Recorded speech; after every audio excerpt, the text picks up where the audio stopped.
It's right on the precipice of beginning today. Training camp in earnest with the veterans having reported. We're going to get into what's going on with Orlando Brown, who's the new guy in camp, and what should be watching for tomorrow from Matt Derrick from ChiefsDigest.com, whichever way he's at. Coming up today on Locked On Chiefs. I hope you guys are ready because training camp is officially here.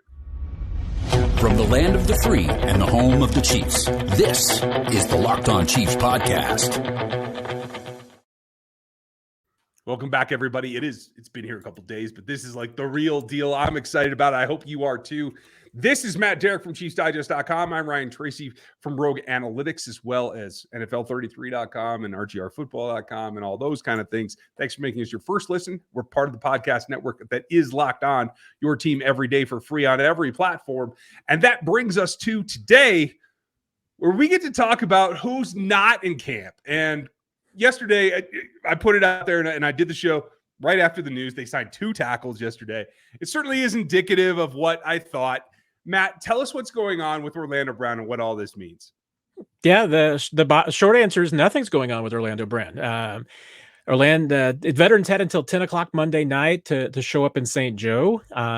Orlando was not with the veterans, which was certainly not unexpected. I mean, that seemed to be the general consensus, is that was what was going to happen.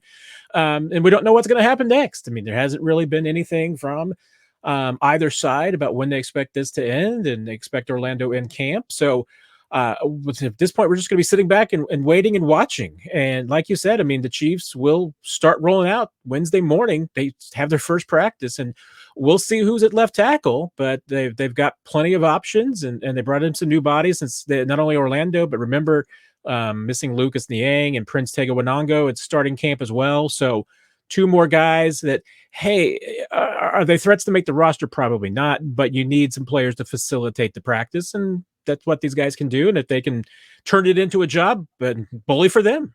Yeah, more power to them, right?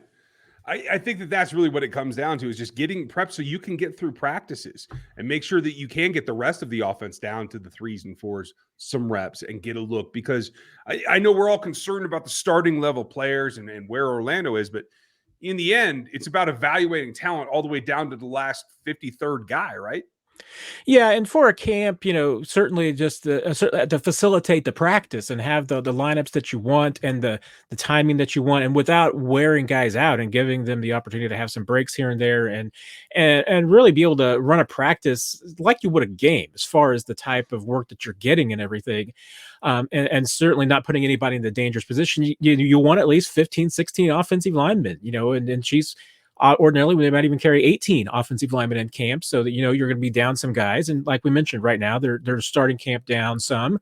They know you're always going to miss some, so you need some help there. And tackle was a spot where they needed some more help. So, yeah, I mean, this definitely helps there. Hey, they also added a defensive end, today too. That kind of fits in that same category. Hey, to me, I don't think it says necessarily a whole lot about what they think about the Orlando situation. To me, I think we'll find out more Wednesday morning about Orlando's situation and how they choose to address left tackle, and if it's a committee approach or it's just a single person, and if it's a single guy, who that guy is. The single guy, I talked about this yesterday. I want your take. If it is a single guy that lines up there with the ones all day long, what does that mean versus if it is a rotation of different players coming in, getting reps with the ones at that left tackle spot? Yeah, I mean, it depends on who the one person is. Now, hey, if it's a Jaron Christian or a Roderick Johnson, I'll need a couple of days to evaluate that, because it would not be, out of the Chiefs' normal procedures that if they've got a player that, somebody who's filling in and they're expecting somebody back, it wouldn't be uncommon for one guy to get all the left tackle reps one day with the ones, and another guy to get all the reps, and they swap back and forth between 1s and 2s. That wouldn't be out of the realm of possibility. My question is going to be, if you see somebody who shouldn't be there, like a Joe Thuney, the Chiefs don't want to move offensive linemen around. So if they're thinking that Joe Thuney is going to be their left guard week 1, he's going to be at left guard every single practice with the ones in training camp. If there's any doubt in their mind that Joe Thuney's not going to be at left guard and he might be at left tackle in week 1, and you see him in training camp first day at left tackle, I'm going to have serious questions about where the Chiefs think that this thing is headed. Otherwise, if it's one of the other guys that's in there, I think you can pretty be safe that the Chiefs think that Orlando Brown will be there at some point. It's a rut row moment if we see Joe Thuney at left tackle tomorrow on Wednesday, correct? It tells me there's something else going on, something that, maybe we're not fully understanding, or at least that the Chiefs are hedging their bets, that they're concerned that this might be going on for a while. I think that's kind of where I sit now. And the adaptation, I think, then has a domino effect. If it is Joe who's filling in for Joe, is it Allegretti? Is it Wiley? If Wiley's there, is it Kennard at right tackle? It is a number of things that come off of that. So what's your preference? What do you think is best for this team right now? Who should be there tomorrow? Yeah, I mean, I fully expect that it will be one of the guys like Johnson or Christian at that position. And like I said, I wouldn't be surprised they even rotate a few different players through that spot. I think if you see Thuney there, I mean, it's a sign of something else. And especially if that means, that you are seeing somebody like Allegretti at left guard. I think Andrew Wiley is at right tackle and until someone displaces him. And if Darian Kennard is able to give him a challenge, Kennard is another X factor. I mean, we saw him mostly at right tackle during the rookie minicamp. He did get a little bit of work at left tackle as well. And he was kind of vague about what position he might be playing when we spoke to him over the weekend. So everything's been clear as mud from the Chiefs' perspective, because even Andy didn't really clear things up when he talked to us earlier over the weekend. So at this point, I mean, anything could happen. And we'll find out a little bit on Wednesday morning. We will hear from Andy Reid after practice. We're not going to hear from any of the candidates for left tackle. I mean, we are expected to hear from Joe Thuney later this week, probably on Thursday. Mm-hmm. But as far as, any of the guys who are playing left tackle, it might be Friday or even next week before we hear from them and can kind of give it some ideas about what everybody's thinking. And who knows, maybe Orlando shows up by then. I'm not holding my breath about that, but we will see. I mean, I don't think that this is going to be just, a short story that wraps up in a couple of days. Yeah, we can't be that lucky. I think there's one more thing that this has an effect on that Creed Humphrey brought up. We'll talk about that on the backside of this, because I know you guys think hindsight is 2020 and you can't change the past, but you can get a little help from your past self or your future self. You can do that with Dave. Dave is the banking app that helps you get $500 instantly once you sign up with extra cash. It's more money to fill your tank, to pay your bills, to buy a wedding gift, whatever you need to do. You can tackle those expenses that are stressing you out and making you nervous without all the hangups that are associated with it. There's no interest. There's no credit check. It's super simple. Millions of people have already done it and gotten that relief that they need from extra cash. So if you're in a pinch or you need some extra help or you just got something coming down the road, think of it as a helping hand from your future self. All you got to do is go to download the Dave app. That's D-A-V-E, like the guy's name, from any app store. Get it onto your phone. You can sign up for an extra cash account where you get $500 instantly. For terms and conditions, you got to go to dave.com/legal, and instant transfer fees do apply. Banking is provided by Evolve, a member FDIC. Now, one thing that I am banking on, and that Creed Humphrey kind of mentioned a quote, I really like the concept that he seems to be illustrating. And this is where another reason why I think that getting Orlando Brown back into camp is probably not only best for him, but best for this team. And it is about, Creed mentioned about being a more physical offensive line as a unit. Certainly Orlando helps that. But for him, being kind of the guy that's out there speaking for the offensive line unit right now, we know we'll see Thuney later in the week. Having that be the first thing that comes out of his mouth at camp, that tells me that is a focus not just for him, but for Andy Heck and Andy Reid as well. Does that track for you? Yeah, it does. I mean, and honestly, I was thinking about that earlier because I was preparing to be able to talk to Andrew Wiley here pretty soon. And it kind of just struck me because, I mean, with Wiley, this is going to be the first time he really enters camp as a potential starter. But it's also interesting to me because Andrew Wiley's a brawler too. I mean, he's one of those guys that really enjoys the physicality, and he's been playing with a lot of guys who, not that they're not physical like Eric Fisher, Mitchell Schwartz, those guys are, but they're also a little bit more technical players and a little bit more athletic. This is a different group, and I think that a lot of them do have that mindset. Now, Thuney, I do kind of put it into the technical category. I mean, he's just proficiently sound is a big part of his game. Whereas, Humphrey and Smith and Wiley, I think, are much more, effort and tenacity and nastiness is a little bit more of their maybe their flavor. Not that they don't have the technique too, but they just have that little extra in them that makes them that junkyard dog kind of guys and everything. And I think that, the Chiefs are kind of going in that direction. I mean, they have had the athletic, proficient line in the past, but they do seem to kind of be favoring some players who have a little bit more, brawler and physicality in them. And Creed and Trey, I think, certainly fit that to a T. I mean, that's their kind of MO. I mean, those guys are certainly nasty. They got the switch. Creed's great, big, loving, fun guy off the field, but man, I don't want to be around him when that switch goes off, because in between the sidelines, those guys are nasty and they've got a little edge to them. I think that'll be a welcome sign on the offensive line. And I can tell that you're already in midseason form in terms of talking offensive line, because you didn't say the word finesse once there. That was great. I was really impressed with that. Now, flipping over to the other side of the ball, the Chiefs did make an acquisition, bringing in, I mean, not to toot the horn of the old Lawrence out there, but Asher Kamara, the defensive end, who you saw in Hard Knocks, folks, who has been recently released off of the Cowboys roster, is now a Kansas City Chief. Brings a speed rush kind of element. He's really an oversized linebacker with some decent length, but there's a Jayhawk on the roster that makes me feel better. Is this similar to the offensive tackles that signed yesterday? This is a depth option that you're just taking a stab in the dark. Yeah, you get to wait to wait for now and everything. Yeah. I mean, hey, certainly potential there. I mean, you've seen it. I mean, he's had a couple of opportunities now and has been moving around the league the last few years. Always has potential. I mean, you're right. You said, I mean, the speed guy, it's fits in maybe with a little thing, some of the things that the Chiefs are wanting to do. But hey, is he a threat to make the roster at this point? I mean, he's further down the depth chart. I mean, this is certainly another one of those guys that we talk about filling out a deficiency. I mean, the numbers wise, the Chiefs needed another defensive end, and this isn't necessarily the guy that a lot of us expected to walk through the door. I think there was an expectation that the Chiefs would still be in the market for someone who's more of a veteran, somebody that you could count on to be competing for a roster spot and maybe compete for time, at least be somebody that could come off the bench and give you some snaps.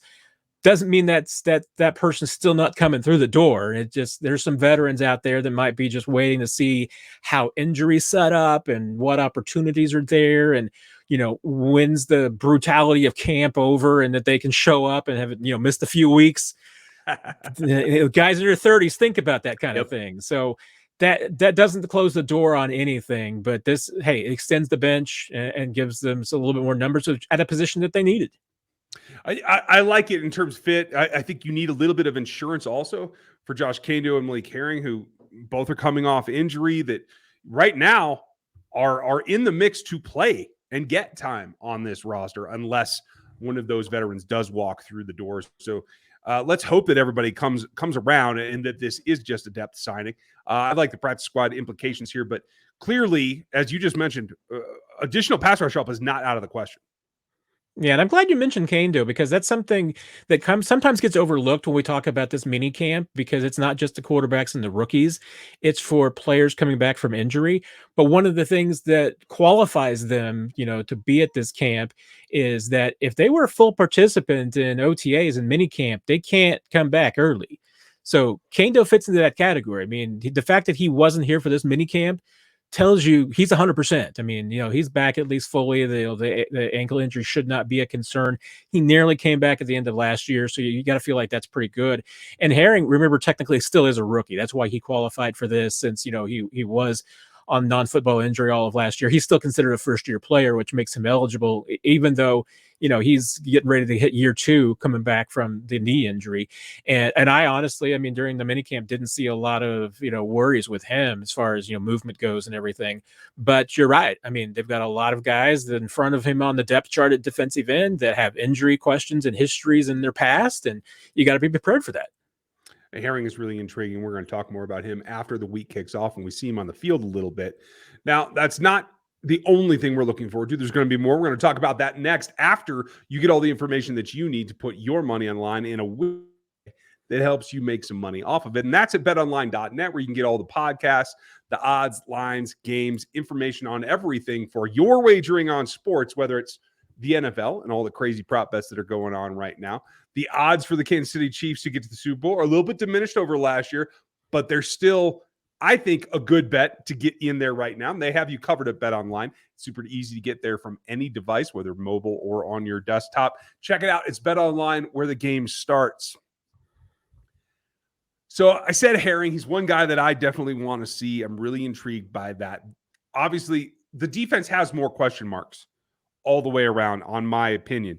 But with the absence of Fenton, who takes the third cornerback spot? And we know that Trent McDuffie and L'Jarius Sneed are going to be two of the starters. Who's going to be the third? That's one thing that I'm really intrigued in. Do you have a bet tonight before we see practice? That's a great question, because, some of us at camp this past weekend have been talking about that cornerback position and just how it shakes up. And I mean, and based on what we saw during, the offseason program, I think it's fairly wide open. I mean, we know you're not going to see Rashad Fenton coming back from that shoulder injury. So you're going to have L'Jarius Sneed and Trent McDuffie out there. Those two guys are going to be two of your, we'll call it three starters. They got three starting quarterbacks. But who's next in line and who's going to be following them up? Josh Williams is going to get a lot of looks. I mean, the Chiefs want to find out quickly and early, I think, what he's got and if he's ready. And I think he's been a player that, from what I've seen so far, there's a lot to like. There's a few things he still needs to, learn. I mean, there's things that there's going to be new to him that he's seen. The speed's going to be something he needs to still adjust to. But really intrigued to see what he's got. Lonnie Johnson is going to be in that mix too. That was a guy that I didn't think got as many reps as I expected during OTAs, but I think a lot of that was that the Chiefs wanted to give some of these rookies, since remember, they've got 3 draft picks in that defensive secondary and some other young players too. Question, where does a guy like DeAndre Baker fit in? I don't know. And the fact is that a lot can change. I mean, just because of how those guys line up on July 27th doesn't mean it's the same way they're going to be lining up on August 20th, for a preseason game. I mean, things are going to change. So a lot's going to happen in these next 3 weeks. And corner is probably the most volatile position, the group that this team has. I mean, receiver is another group that's really tight, but that, to me, it's a position group where your top 4, barring injury, is probably pretty solid. And you're talking about maybe 5 and 6 being competitive spots. At corner, I mean, I think that Rashad Fenton, when healthy, gets back in there, but even he's going to probably be, fighting for a spot. Yep. And the Chiefs have a lot of options there. So, and we've only mentioned a couple of them. There's more guys on down the line. So I'm intrigued to see what happens. I mean, I think that is definitely the position group where there's the biggest question. And right now, if I had to put a bet down, I wouldn't feel comfortable making a bet on who's going to be there Wednesday morning. Being that third guy. I mean, I think it could be a couple of different places. If it's already Josh Williams, that's a good sign for him that the Chiefs feel like that he's there. If it's not him yet, don't fret that that's a bad sign. I mean, because once again, I mean, it's not uncommon for the Chiefs to kind of put that carrot out there for younger players to make them earn the starting spot. Some, first and second round guys have a much better chance of earning their spots early. Whereas, guys on later sometimes have to fight for them a little bit. So it varies. But I mean, I think that cornerback position is almost impossible to predict once you get past the top 2 right now. I think it feeds into what they're doing. But I do think we're going to see Lonnie Johnson out there, like you said, to be that carrot, which reminds me that Williams, Josh is going to get kind of the L'Jarius treatment, right? Very similar when L'Jarius came on the roster. Had guys in front of him, but he had to earn that, and he showed that. He'll have every opportunity. So I expect Johnson Williams to get a lot of the looks, but then you have the guys coming in. It's not just Baker, but Boodle, Jalen Watson's in the mix down there. There's a lot of openness there. The question becomes to me is how many do they keep? How many do they keep at the safety position? And that's my key question. We saw a little bit from Brian Cook this week. Seems like he's fairly solidly at that third position on the safety depth chart. Do you expect to see as much dime in this camp as we saw last year? I think we will, if not more than anything else. The Chiefs are going to be facing a lot of teams this year where they're going to have dime looks out there. I mean, there's a lot of quarterbacks in this league that can sling it, and there's a lot of quarterbacks on this schedule. And the reality of it is, the Chiefs are going to be in sub packages most of the time. And we've been talking to some of the players about, how it's going to line up and who's going to be out there. I mean, Chiefs are going to be in nickel and dime a lot. this season. And I think even probably more so with just the makeup. I mean, Brian Cook is a guy that I believe that they believe can come along quickly and be somebody that can be on the field a significant amount of time. I wouldn't, once again, be surprised if he's not challenging for that number 2 safety role at some point during the season, maybe sooner than later. It depends a little bit about how these cornerbacks come along. It is a deep group and competitive group. It's just, there's a gap there. And, it's, and that has been questionable. I mean, DeAndre Baker, has done nothing at this point to solidify and take and squeeze that spot. And some of these younger guys, you talked about, they've got some guys who've been around the league for a couple of seasons. Some have been here. Some, Luke Barku was a new addition here, not here now, but I'm just losing my mind with cornerbacks with this team and who's here and who's not here. But there's a lot of bodies there. But the cornerback position has a real boom or bust kind of potential to it. I mean, that's been a position where the depth has been a question mark for the Chiefs the last few seasons. I think depth is still going to be a question mark until these guys prove themselves. Right? That makes all the sense in the world to me. I've been going over a lot of it. We've been talking about a lot of it, but tell me, the night before real camp opens with veterans and the whole team there, what's one thing we haven't talked about enough that you're going to be watching for this first week? I mean, we've talked a lot about the big things, but I'll tell you the one player, probably the 2 players I would say I'm going to be watching the most. It's going to be on the defensive side, and it's Justin Reed and Nick Bolton, because I believe those 2 players are probably the most critical to how far this defense can go in 2022, because those 2 guys are going to need to be leaders of this team. There's just no doubt. I mean, the Chiefs are brought in Justin Reed to be a leader. There's just no way or ifs or ands or buts around it. Yeah, you can say all you want to that you're not replacing Tyrann Mathieu. He's replacing Tyrann Mathieu in more ways than one. I mean, they need him to be the leader of that secondary. They need him to be a leader of that defense. They need him to be an effective playmaker. But Nick Bolton is just the same way. I mean, they need him to be a leader on this team, not only as the linebackers leader, but he needs to be the quarterback of that defense. He's going to be calling plays. He's going to be responsible for making sure guys are lined up in the correct spot and know their assignments. That's a big role for a second-year player. I think both those guys can handle it. I mean, from what they've shown me this offseason, I think there's a tremendous amount of growth in Nick Bolton. I think there's a great deal of confidence and for lack of a better word, humility with Justin Reed, because he seems to get the fact that leaders aren't just installed by teams, that they have to come in and earn it. They have to come in and earn it by winning their teammates over, showing them their personalities and who they are, and then backing it up on the field with what you do, because ultimately it's play that speaks over everything else. If you can't play, you can't be a leader. So those 2 guys, I mean, I'm going to be watching the communication. I want to see how organized this defense is. Whether they're making mistakes in alignments, whether they're getting confused, how they are in the red zone. I mean, to me, the next 3 weeks and how they're able to come together as a unit, it's going to depend on those 2 guys. And I need to be impressed by these 2 guys. I think they can do it, but proof's in the pudding. It's what it all comes down to, folks. We're going to have more for you. Practice starts tomorrow. By the time you hear this, we should have an inkling of what's going on. Matt, thanks for all of your time and updating us on what you've seen. Always a pleasure, Ryan. Take care, everybody.